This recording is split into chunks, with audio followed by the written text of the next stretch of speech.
नमस्कार, स्वागत है आपका राज्यसभा टीवी में। आप देख रहे हैं हमारा खास कार्यक्रम हमारी विधानसभाएं। और आज मेरे मेहमान हैं हरियाणा विधानसभा के अध्यक्ष ज्ञानचंद गुप्ता जी।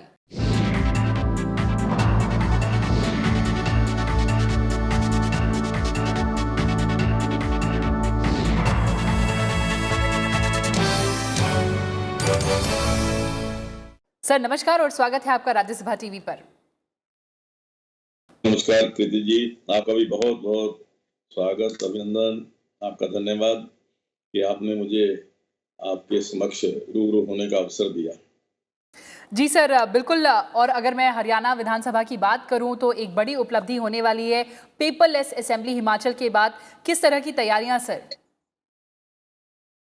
देखिए कृति जी, हमारे देश के यशस्वी प्रधानमंत्री श्री नरेंद्र मोदी जी का जो संकल्प है देश को आत्मनिर्भर बनाने के लिए, उस संकल्प को पूरा करने के लिए प्रत्येक व्यक्ति का उसके साथ जुड़ना आवश्यक है।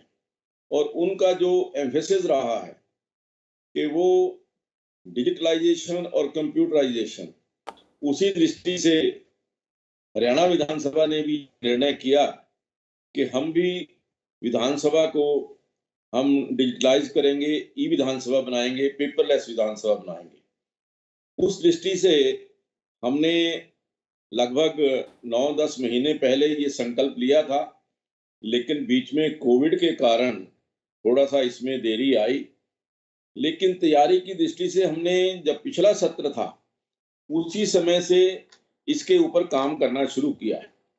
हमारे मुख्यमंत्री आदरणीय मनोहर लाल जी ने जो पिछला बजट था, वो भी आई टैब के ऊपर दिया था और सभी विधायकों को आई टैब दिए।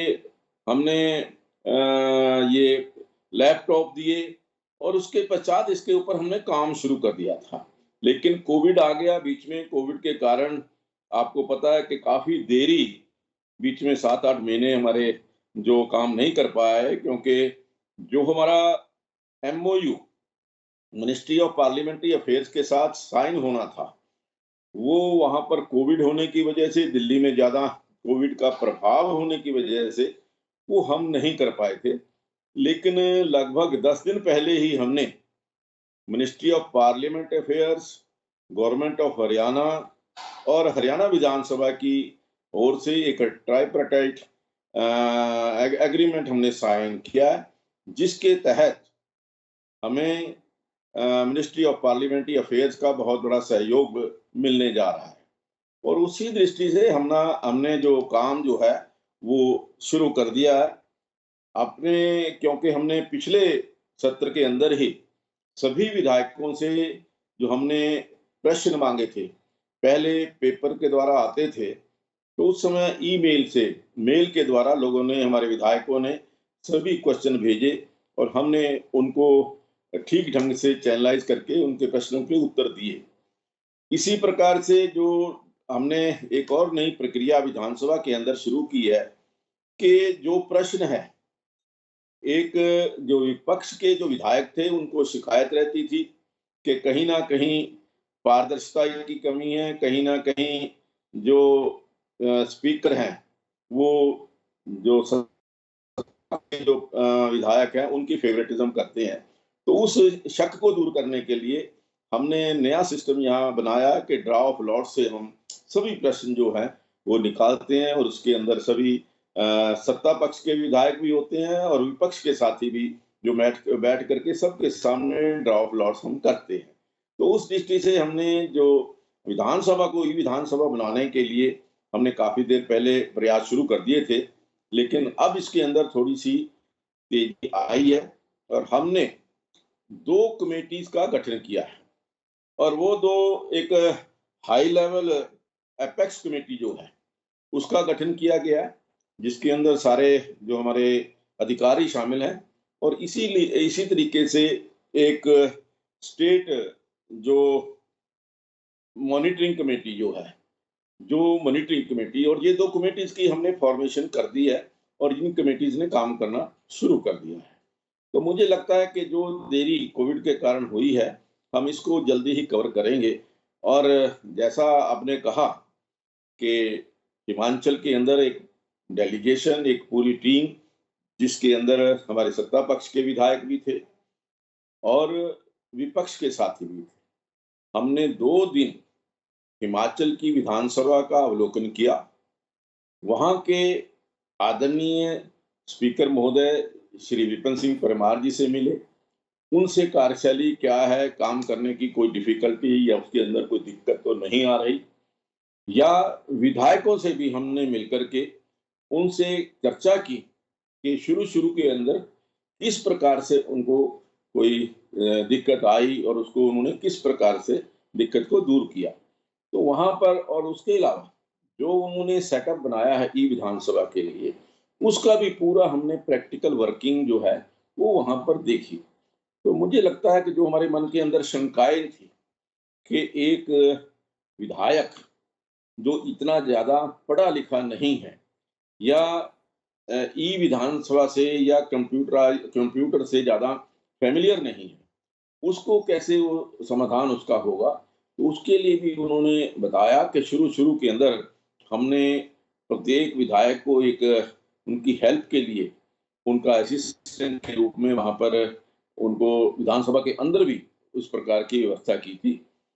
और अब जो वहाँ पर उन्होंने इसका सेवा केंद्र बनाया है, ई सेवा केंद्र जो बनाया है, उसके अंदर भी वहाँ सभी विधायकों को भी ट्रेनिंग दी जा रही है, सभी अधिकारियों को भी ट्रेनिंग दी जा रही है, इवन जो विधायकों के असिस्टेंट हैं, उनको भी ट्रेन किया जा रहा है, ताकि ये ई विधानसभा जो हम करने जा रहे हैं, उसके अंदर कोई किसी प्रकार की दिक्कत हमको ना आए। सर, बेहद ही महत्वपूर्ण बातें आपने हमसे बताई। सिलसिलेवार तरीके से एक-एक बिंदु पर आती हूँ। सबसे पहले आपने ट्राइपार्टाइट एग्रीमेंट की बात की, जो आपने मिनिस्ट्री ऑफ पार्लियामेंट्री अफेयर्स, जो पार्लियामेंट ऑफ इंडिया, उसे साइन किया है। किस तरह के हाइलाइट्स हैं, क्या मुख्य बातें हैं इसमें? देखिए, जो हमने एग्रीमेंट साइन किया है, उस एग्रीमेंट के अंदर मिनिस्ट्री ऑफ पार्लियामेंट्री अफेयर्स जो 60% जो हमारा खर्च होने वाला है ई विधानसभा बनाने के लिए, उसके अंदर वो 60% कंट्रीब्यूट करेंगे। 40% जो है, वो हरियाणा गवर्नमेंट जो है, वो उसके अंदर कंट्रीब्यूट करेगी। उसके अलावा उनकी तरफ से नेशनल ई विधान एप्लीकेशन एक संस्था है जिसके साथ एग्रीमेंट किया है, उनके पास ये सारा इंफ्रास्ट्रक्चर ऑलरेडी तैयार है। क्योंकि उसके ऊपर कई विधानसभाओं के अंदर ने उन्होंने इस प्रकार की प्रोसेस शुरू की है, लेकिन अभी तक केवल हिमाचल विधानसभा ऐसी है जो पूरी तरह से ई विधानसभा बन सकी है। तो उस दृष्टि से उस संस्था से भी बात हुई है। उन्होंने जो हमें एश्योरेंस दी है कि वो 3 साल तक हमें इसके अंदर असिस्टेंस देंगे। 3 साल तक वो अपने कर्मचारी जो हैं, वो हमारा जो ई सेवा केंद्र हम यहाँ शुरू करने जा रहे हैं, उसके लिए वो अपने कर्मचारी भी देंगे, अधिकारी भी देंगे और सभी जो विधायक हैं, मंत्री हैं, चाहे वो हमारे अधिकारी हैं या हमारे कर्मचारी भी हैं, उन सबको इसके बारे में वो ट्रेनिंग जो है, वो मुहैया कराएँगे। इसके अलावा आपने ये भी बताया सर कि किस तरह से आप लोगों ने हिमाचल विधानसभा उसका दौरा किया। आपने किस तरह से वहाँ पर जो ओरिएंटेशन प्रोग्राम था, क्या-क्या बातें सीखी। आपने चैलेंजेस की बात कही। तो आपको क्या लगता है, हरियाणा के अगर संदर्भ में बात करूँ, तो क्या चैलेंजेस आने वाले हैं? नहीं, देखिए मैं समझता हूँ कि कोई भी चैलेंज उसको अपॉर्च्युनिटी में हम उसको कन्वर्ट करेंगे, because this is an opportunity. हमारे प्रधानमंत्री जी भी ये कहते हैं कि कोई चैलेंज आए और उसको हम किस प्रकार से अपॉर्च्युनिटी में परिवर्तित कर सकते हैं, उसके लिए हमें जो hard work is the only solution. मेहनत जो है, वो बहुत ज़रूरी है। वो अपनी पूरी मेहनत से हम जो भी चैलेंजेज़ हैं, चाहे वो हमारे किसी एक भी विधायक को आते हैं या कर्मचारी अधिकारी को कोई दिक्कत आती है, तो हम इसको दूर करेंगे। इसके अलावा सर आपने ओरिएंटेशन जो सदस्य हैं विधानसभा के, उनकी बात कही। किस तरह से ये सिलसिला चला आ रहा है? क्या कुछ चैलेंजेस आए? किस तरह से आपने उनको जो डिजिटल रास्ता है, उसको अपनाने के लिए प्रेरित किया? नहीं देखिए, जैसा जब से मैंने विधानसभा में अध्यक्ष के नाते मुझे ज़िम्मेवारी दी गई है, तो मेरा ये प्रयास रहा है कि डिजिटलाइज़ेशन और कंप्यूटराइज़ेशन आज के युग के अंदर बहुत आवश्यक है। और उसी दृष्टि से हमने सभी अपने जो लीडर ऑफ द हाउस अपने आदरणीय मुख्यमंत्री जी हैं, अपोजिशन के नेता उनसे बात की है, सभी विधायकों से भी चर्चा की है और सब लोगों ने कहा कि आज के ज़माने के अंदर, आज के युग के अंदर जब दुनिया जो है इतनी तेज़ी से आगे बढ़ रही है, डिजिटलाइज़ेशन और कंप्यूटराइज़ेशन ये बहुत आवश्यक है और इसके होने से हमारी बहुत सारी समस्याओं का समाधान होगा। आज कई बार हम देखते हैं कि जो पुरानी हम कोई रिकॉर्ड देखना चाहते हैं, पेपर्स के अंदर जो पेपर के अंदर दबी हुई है, उसको ढूँढने में बहुत समय लग जाता है। और जब ये हमारा कंप्यूटराइज़ हो जाएगा सारे का सारा रिकॉर्ड, तो हमें एक क्लिक के ऊपर वो सारी इन्फॉर्मेशन वो हम ले सकेंगे। तो इस दृष्टि से आज सभी विधायक भी तैयार हैं, इस बात को लेकर खुश हैं कि इस प्रकार की व्यवस्था आज विधानसभा के अंदर हमने करने जा रहे हैं और मुझे पूरी आशा है कि हमने टारगेट रखा है कि 6 महीने तक इसको हम अचीव करेंगे। सर, आपने कॉस्ट की भी बात कही। दोनों एस्पेक्ट्स की अगर बात की जाए, फाइनेंशियल एस्पेक्ट और साथ ही साथ एनवायरमेंटल एस्पेक्ट, तो आपको क्या लगता है कि किस तरह की बचत होगी? देखिए, मैं समझता हूँ कि बचत की दृष्टि से तो जहाँ मैंने वहाँ हिमाचल के विधानसभा के जो अधिकारी हैं, वहाँ पे जो आदरणीय स्पीकर साहब हैं, उनसे बात की है। जो उन्होंने मुझे बताया कि लगभग 15 करोड़ रुपए की बचत जो पेपर है, ये पेपरलेस होने के पश्चात 15 करोड़ रुपए की बचत उनकी होने जा रही है। और हमारे यहाँ क्योंकि थोड़ी-सी विधानसभा के सदस्य ज़्यादा हैं, तो हमारे यहाँ तो लगभग जो हमारी असेसमेंट है कि लगभग 17 करोड़ रुपए पर ईयर जो इसकी जो सेविंग है, वो पेपरलेस करने के बाद हमें हो जाएगी। और दूसरा इसका सबसे बड़ा फ़ायदा ये है, आज हम अगर पेपरलेस करते हैं अपनी विधानसभा को, जो एनवायरनमेंट के ऊपर भी इसका बहुत बड़ा प्रभाव रहता है। क्योंकि आज जो पेपर हम लेते हैं, आखिरकार ट्रीज़ को कट करके और उनसे ये पेपर बनता है। और जो मुझे बताया गया है कि लगभग 6000 जो वृक्ष हैं, हर साल वो इस इतनी पेपर को बनाने के लिए काटे जाते हैं। तो उससे मैं समझता हूँ कि जो ट्री कटिंग है, एनवायरनमेंट उससे जो है हमारा बहुत शुद्ध रहेगा और एनवायरनमेंट के ऊपर भी हम सफलता से उसके ऊपर सफलता पा सकेंगे। और दूसरा जो सबसे बड़ी सेविंग है, वो है ट्रांसपेरेंसी इन वर्किंग। जो अब काम करते हैं, जब आपने एक डिजिटलाइज़ कर दिया है, तो आपको काम करने के अंदर ट्रांसपेरेंसी बहुत ज़्यादा जो है अधिकारियों के साथ भी, कर्मचारियों के साथ भी और आगे फ़ाइल मूव करने के अंदर भी, जब हमारी फ़ाइल मूवमेंट है, वो डिजिटलाइज़ हो जाएगी, कंप्यूटराइज़ हो जाएगी, तो हमें फ़ाइल लोकेट करने के लिए पता नहीं कोई विशेष प्रयास नहीं करना पड़ेगा।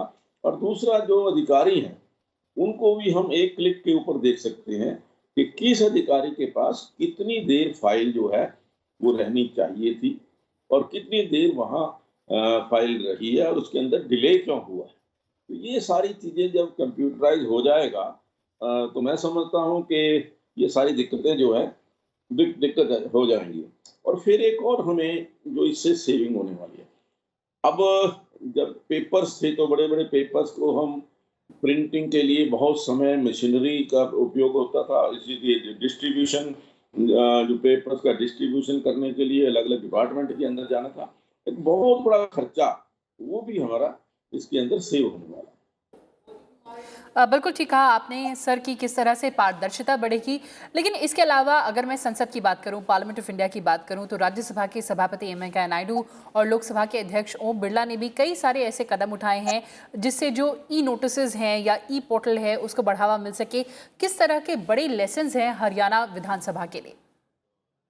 नहीं, जैसा आपने बताया कि आदरणीय ओम बिरला जी लगभग 1 वर्ष पहले हमारी विधानसभा के अंदर एक ओरिएंटेशन कार्यक्रम में हिस्सा लेने के लिए आए थे और मैं समझता हूँ कि हमें उन्हीं से प्रेरणा मिली। उन्होंने ही कहा कि ये अपनी विधानसभा को ई-विधानसभा करिए, और उन्होंने तो यहाँ तक भी कहा था कि कोई भी फंड्स की यदि आपको कमी होगी या ज़रूरत होगी, तो लोकसभा, हमारी जो लोकसभा है, वो आपको फंड्स भी मुहैया कराने के लिए तैयार रहेंगी।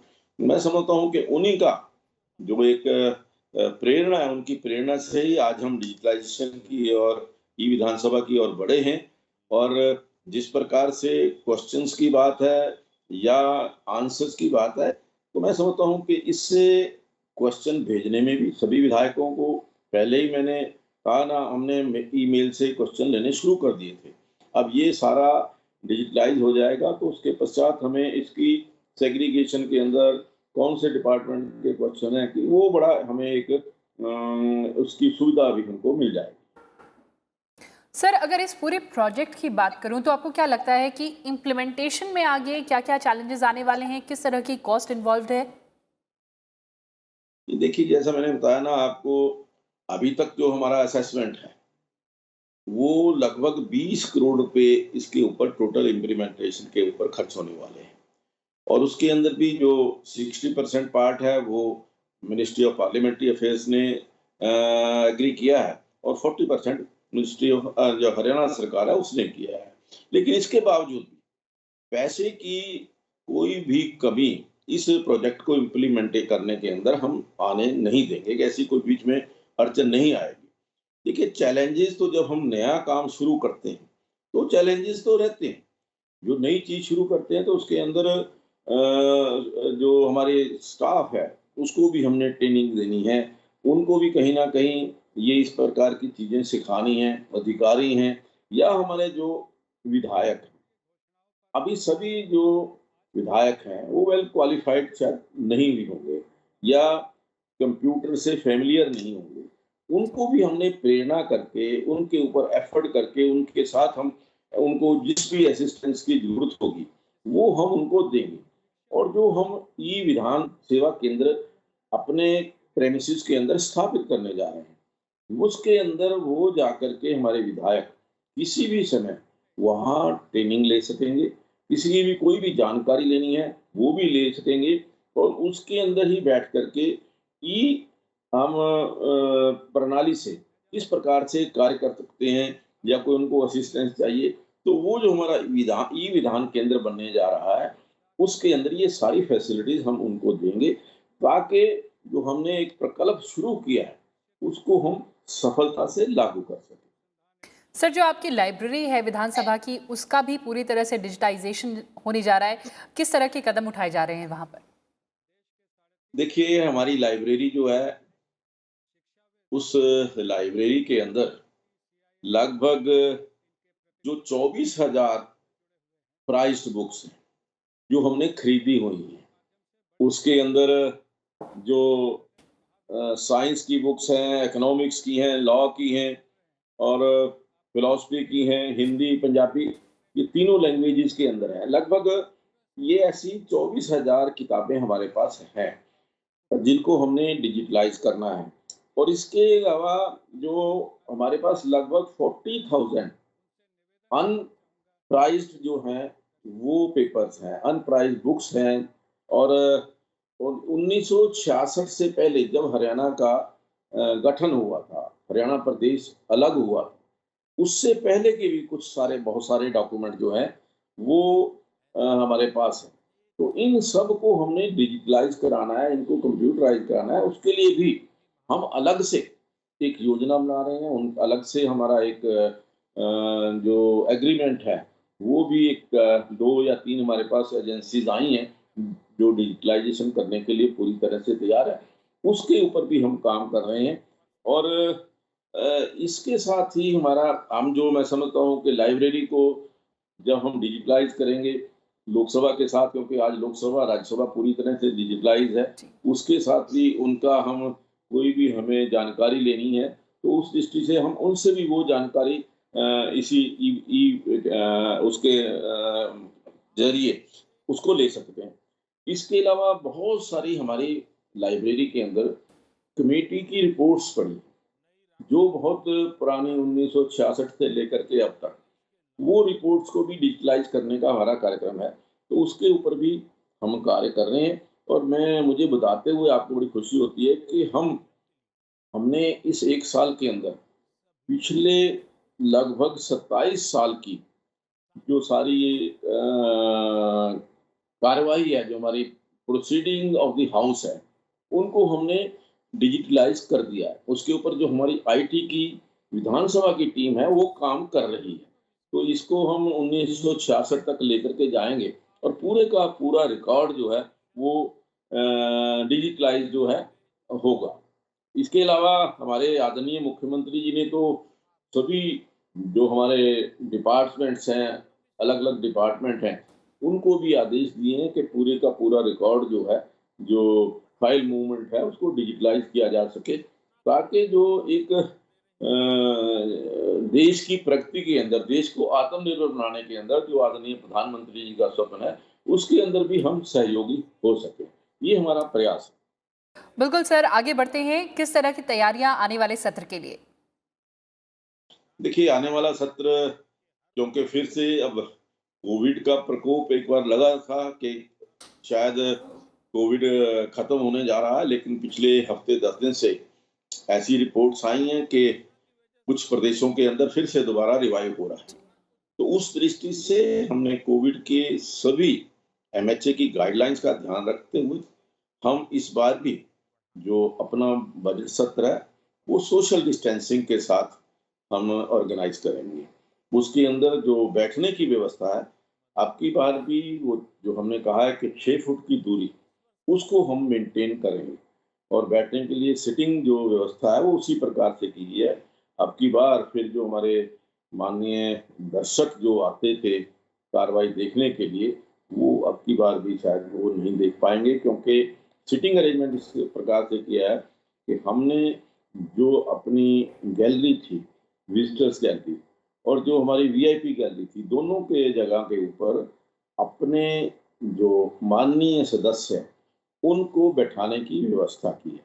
तो उस दृष्टि से कि हम ये जो विज़िटर्स हैं, उनको वहाँ पर बिठा नहीं सकेंगे। इसके अलावा हमने मीडिया को, क्योंकि मीडिया के बहुत सारे साथी अंदर कार्रवाई देखना चाहते हैं, लेकिन वहाँ हमारी विधानसभा में थोड़ा-सा स्थान की कमी होने के कारण हमने जो हमारा हरियाणा गवर्नमेंट का हमारा हरियाणा भवन है, उसके अंदर उनकी व्यवस्था की है। पूरी अच्छे ढंग से जो उनको लिंक दे करके पूरी की पूरी जो कार्रवाई है, उसका प्रसारण वो वहाँ देख सकेंगे और कोई भी अपने माननीय नेता हैं, अगर किसी ने कोई प्रेस करनी है, प्रेस के बंधुओं से मिलना है, क्योंकि बिल्कुल साथ ही है, वो वहाँ जाकर के उनसे बातचीत कर सकेंगे। इसके अलावा जो चलते-चलते हमने सर, कहा कोई संदेश आपका हरियाणा विधानसभा के सदस्यों के लिए आने वाले सत्र पर? मैं देखिए मैं सभी जो हमारे माननीय सदस्य हैं, चाहे वो सत्ता पक्ष के हैं, चाहे वो विपक्ष के हैं, उनसे एक निवेदन करना चाहूँगा। विधानसभा एक चर्चा करने का सबसे बड़ा एक स्थान है, जहाँ हम जन समस्याओं के बारे में, जनता की दिक्कतों के बारे में, मुश्किलों के बारे में, जो उनकी माँग है उसके बारे में विधानसभा के अंदर बैठ कर के हम चर्चा कर सकते हैं और हमें सब लोगों को, हम सभी विधायकों को विधानसभा की गरिमा रखते हुए, मर्यादा रखते हुए हमें चर्चा के अंदर भाग लेना चाहिए और मैं एक एश्योरेंस आपके माध्यम से उनको देना चाहता हूँ कि जहाँ चर्चा की बात होगी, कोई समय की कमी उनको नहीं आने दी जाएगी और पूरा समय उनको बोलने का अवसर दिया जाएगा। जी बिल्कुल, जैसा कहा जाता है debate, discuss and dispose. Gupta ji, आप हमसे जुड़े, आपने हमें ये सारी महत्वपूर्ण जानकारी दी। वर्चुअल प्लेटफॉर्म के माध्यम से हम जुड़े, हमारा इंटरव्यू भी ये डिजिटल हो गया है। बहुत-बहुत धन्यवाद। थैंक यू, धन्यवाद जी। आपका भी बहुत-बहुत धन्यवाद। आज के लिए बस इतना ही। आप देखते रहें राज्यसभा टीवी। नमस्कार।